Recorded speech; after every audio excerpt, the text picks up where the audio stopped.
In today's video, I'll teach you how to enable notifications in NetShort app.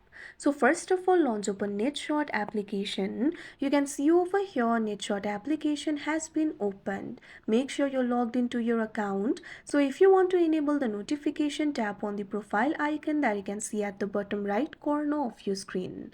Now after you do that, you'll be led to this kind of interface. What you have to do is tap on this option setting that you can see at the bottom. Now after you do that, you'll be able to access the settings. At top, you'll be able to find this option for notifications. All you have to do is tap on it. Now tap on this option in-app notifications. Now you can see over here, you'll be able to manage the in-app notifications, but you'll only be able to access the notification settings like message banner and vibrate over here. If you really want to enable the notification, for that what you have to do is open the app library of your device. Now find the application for NetShort and long press on it. Now tap on this option app info.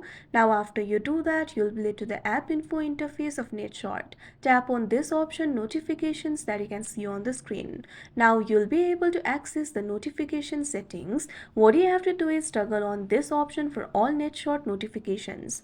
After that, you can manage other notifications individually if you want. So like this, you'll be able to enable the notification. So that is how you enable NetShort notifications. I hope you found this video helpful. Thank you for watching.